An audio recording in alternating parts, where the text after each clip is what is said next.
I wasn't fired. I resigned. And if I'm being honest, leaving that bank probably saved my life. People looked at me like I had lost my mind. Who walks away from a bank manager's salary? What they didn't know was that every month, before our performance review meetings, my blood pressure would go through the roof. The closer Tuesday came, the tighter my chest became. Our branch targets kept getting harder. The pressure never stopped. If we missed our KPIs, you already knew what was waiting for you in that meeting. Questions, blame, more pressure, then another impossible target. It got so bad that my doctor looked me in the eye one day and asked, "Do you want to keep this job, or do you want to stay alive long enough to watch your daughters grow up?" That question changed everything. I went home, looked at my wife, looked at my 2 little girls, and the next morning, I handed in my resignation. I honestly believed I was making the best decision for my family. I had no idea that resigning from that job wasn't the biggest mistake of my life. The first few months at home actually felt peaceful. For the first time in years, I wasn't rushing out of the house before sunrise or coming home after everyone was asleep. I became the parent who was always there. Every morning, I'd wake my daughters, help them get dressed, pack their lunches, walk them to school. When I got back, I'd clean the house, do the laundry, go grocery shopping, cook. Then, every afternoon, I'd be back at the school gates, waiting to pick them up. Homework, dinner, bath time, bedtime stories. I wasn't just their father anymore. For a while, I became both parents. I never complained. Those girls were my world. If staying home meant I got to spend more time with them, I counted that as a blessing. But somewhere around the 6-month mark, something changed. Not with me, with my wife. At first, it was little things. She stopped asking how my day had been, stopped smiling when she walked through the door. Conversations became shorter. Her answers became colder. Then she started criticizing everything. The food, the house, the way I folded the laundry, even the way I spoke. Nothing I did seemed good enough anymore. What hurt the most was how she looked at me. It wasn't anger. It wasn't disappointment. It was something worse. It was as if she'd stopped seeing me as the man she'd married. The woman who used to reach for my hand would now pull away if I tried to hold hers. The hugs disappeared. The kisses stopped. Then, intimacy disappeared completely. Every time I tried to get close to her, there was an excuse. She was tired. She had a headache. She wasn't in the mood. Weeks became months. Eventually, I stopped asking. I convinced myself she was just stressed from work. I kept making excuses for her, because accepting the truth felt far more frightening. Financially, things were getting worse. The savings I'd spent years building were almost gone. I was borrowing money just to keep the lights on, to pay the mortgage, to buy food. The strange part was, my wife was still earning a good salary. She went to work every morning, came home every evening, but somehow, every household bill still found its way to me. I didn't understand it. I didn't question it. I just kept finding another way, because in my mind, keeping my family together was worth any sacrifice. Looking back now, I realized I was fighting to save a marriage, that only one of us was still trying to keep alive. I tried to hold on for as long as I could. Every morning I'd tell myself, things will turn around, but hope doesn't pay the mortgage. One evening, after putting my daughters to bed, I sat alone at the dining table with a pile of unopened bills in front of me. I already knew what was inside them. I was just delaying the moment I'd have to face reality. I opened my banking app. Then I looked at my savings. For years, that account had been my security. Every promotion, every bonus, every sacrifice, I had saved for moments exactly like this. Now, there was barely enough left to make me feel safe. For the first time in my life, I had to borrow money just to keep my family afloat. I can't even describe what that felt like. I had spent years helping customers manage their finances. As a bank manager, I'd advise people on budgeting, savings, and planning for the future. Now, I was the one praying my card wouldn't be declined. That kind of humiliation changes a man. One evening, I finally gathered the courage to speak to my wife. I didn't ask her to rescue me. I didn't ask her to fund my lifestyle. I simply said, "Can you help with the household bills for a while? Just until I get back on my feet." She didn't even look up. She just said, I have my own responsibilities. That was it. No discussion. No concern. No. We'll figure this out together. Just, I have my own responsibilities. I remember sitting there in silence, not because I didn't have a response, but because I couldn't believe I was hearing those words from the woman I'd spent years providing for. When I was earning well, I never kept score. If she wanted a holiday, we went. If she wanted a designer handbag, I'd save and buy it. Nice restaurants, weekend getaways, birthdays, anniversaries. I never wanted her to feel she was missing out on anything.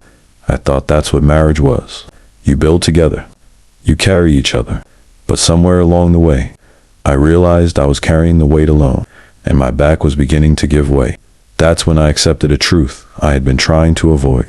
If I wanted to keep a roof over my daughters' heads, I couldn't wait any longer. I had to take whatever work I could find. I didn't care about titles anymore. I didn't care about status. I just needed a paycheck. I had no idea that the hardest chapter of my life was only just beginning. A few days later, I got a call. There was a warehouse looking for night shift workers. It wasn't the kind of job I'd imagined doing after managing a bank branch. But pride doesn't pay bills. My daughters needed food on the table, so I said yes. My shift started at 7 every evening and finished at 7 the following morning. 12 hours.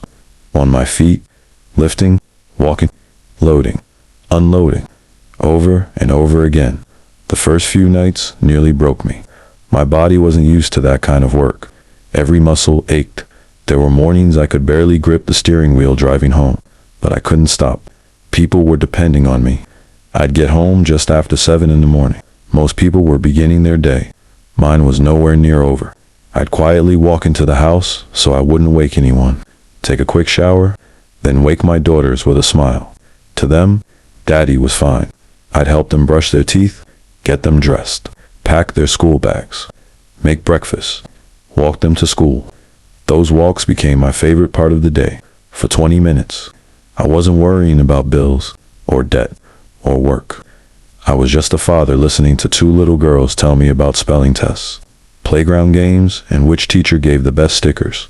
They had no idea how exhausted I was, and I was determined to keep it that way. After dropping them off, I'd come home. Sometimes I'd eat. Sometimes I was too tired to even think about food. I'd fall into bed around 10 in the morning. Then, 2:30, the alarm, every single day. No matter how tired I felt, I'd drag myself out of bed, wash my face, head back to school, pick up my girls, help with homework, cook dinner, wash the dishes, do another load of laundry, listen to them read, tuck them into bed. Then, just as my wife walked through the front door, I'd grab my keys, kiss my daughters goodnight, and head straight back to the warehouse. That became my life. Day after day, week after week. There was no rest, and weekends weren't any different. The warehouse job covered some of the bills, but not enough. So on Saturdays and Sundays, I delivered for Uber Eats. Rain, wind, freezing cold. It didn't matter. Every delivery meant another few pounds, another grocery shop, another school expense covered, another reason my daughters wouldn't have to go without. I was surviving, not living. The strange thing was, the harder I worked, the further away my wife seemed to drift. She barely asked how I was. She never asked if I was coping. Some nights, I wasn't even sure she noticed I had come home. I kept telling myself it was just a difficult season, that once the finances improved, everything else would too. I wanted to believe that because the alternative was too painful to even think about. Then one evening, something happened that made me question everything I thought I knew about my marriage. By this point, I wasn't sleeping properly anymore. It wasn't just the night shifts. Something didn't feel right at home. I couldn't explain it. One afternoon, I met up with a friend I'd known for years. We sat in his car for almost an hour. He listened while I told him everything. How my wife had changed. How she'd become distant. How she wouldn't let me touch her anymore.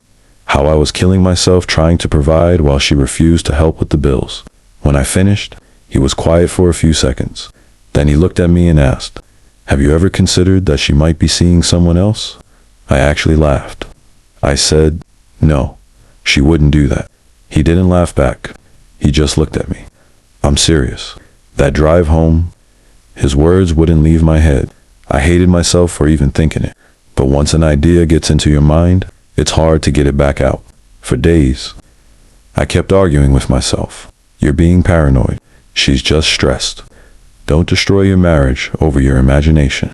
Then one evening, an opportunity presented itself. Her phone was within reach. I wasn't looking for trouble. I was looking for peace. I wanted to prove my friend was wrong.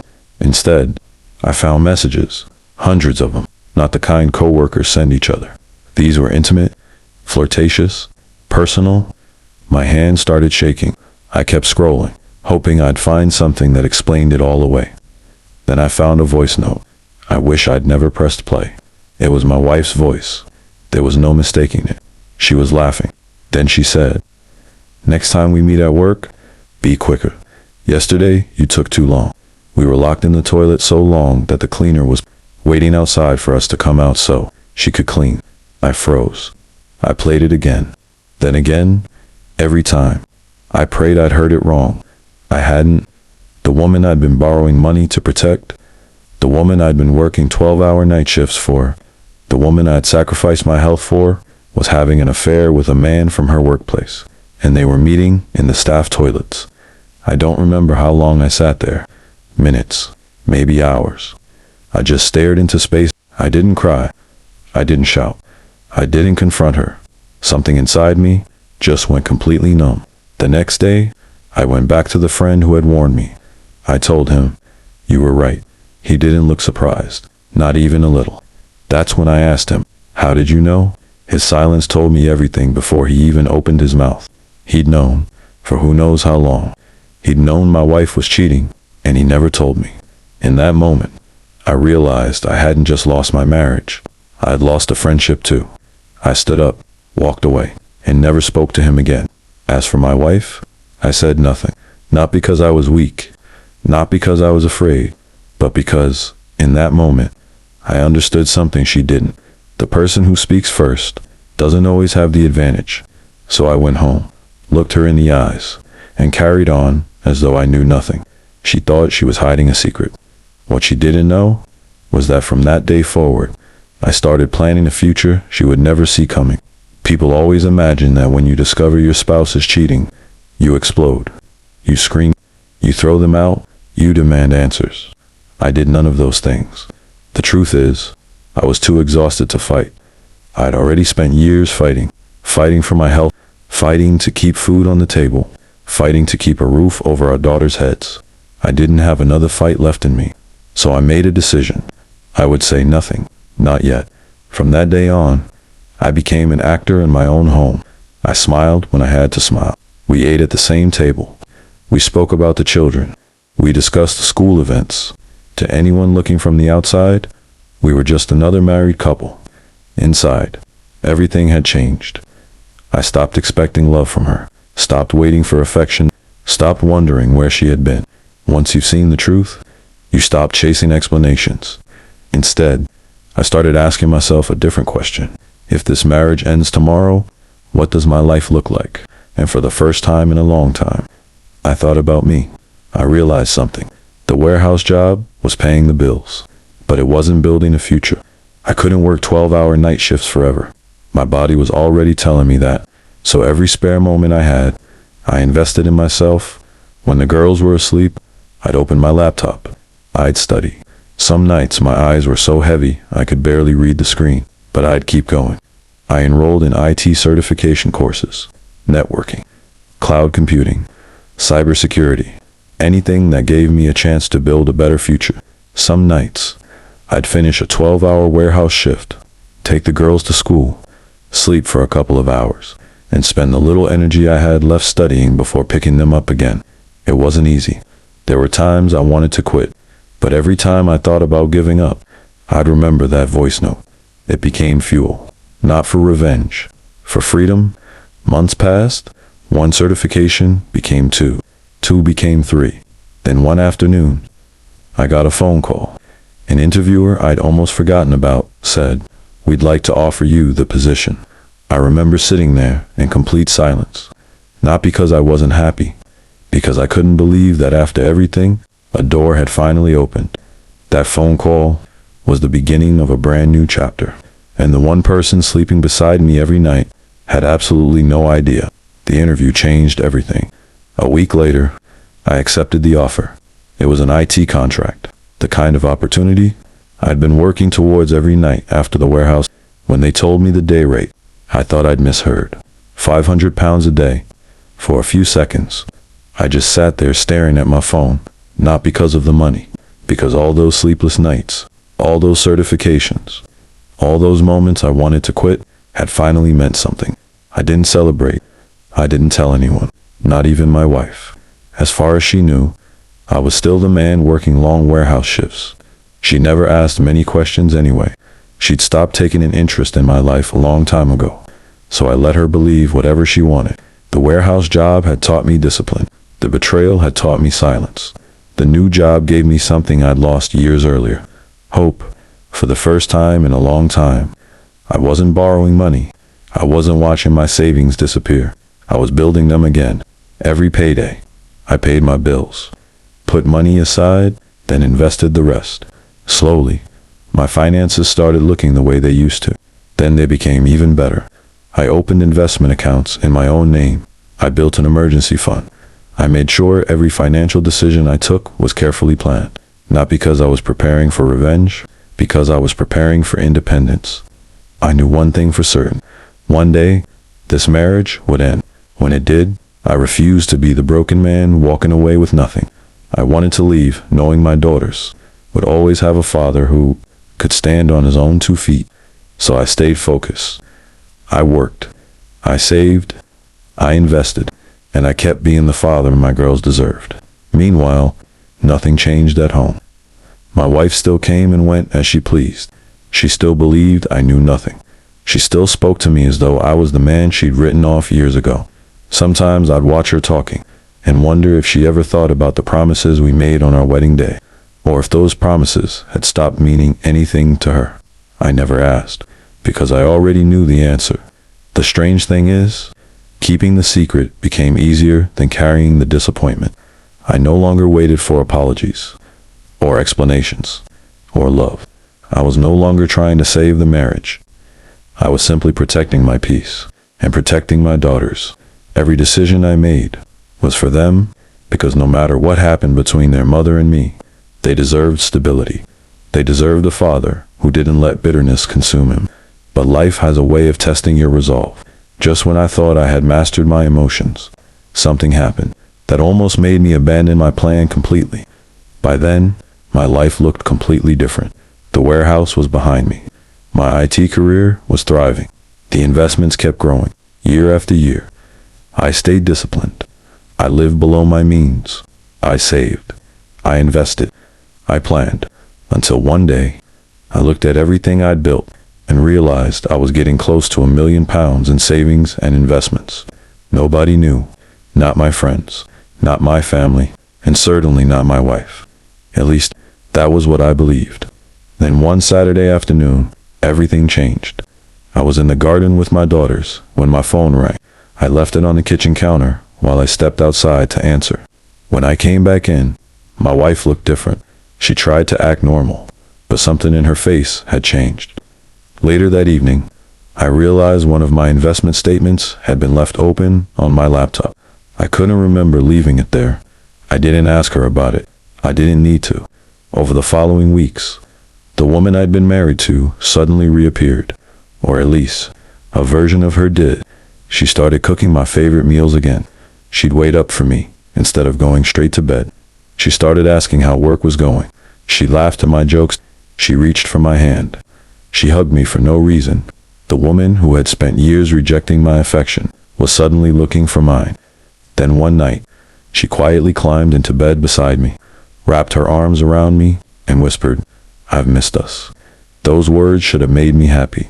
Instead, they broke my heart, because all I could think was, where was this woman when I was borrowing money to keep this family afloat? Where was this woman when I was working all night in that warehouse and still getting our daughters ready for school every morning? Where was this woman when I begged for nothing more than a little support? The hardest part wasn't saying no. The hardest part was that a small part of me still loved the woman I thought she used to be. A few days later, she sat me down. There were tears in her eyes. She admitted she'd made terrible mistakes. She begged me not to throw our family away. She promised she'd change. She said she'd spend the rest of her life making it up to me. She even asked if we could start again. If this had happened years earlier, I probably would have believed every word. But she didn't know something. Months before, long before she became affectionate again, long before she discovered what I'd built, I'd already met with a solicitor. The divorce papers were ready. Everything had been planned carefully, not out of revenge, out of peace. Now, for the first time in years, I found myself questioning my own decision. The woman sitting across from me looked like the wife I'd fallen in love with. But was she really back? Or had she simply discovered the value of the man she'd already thrown away? That is the question I still ask myself. So let me ask you, if you were in my position, would you believe her, or would you walk away? Remember, the truth always comes out. Kindness is never wasted, and karma always finds its way. This has been Karma Stories. See you in the next story.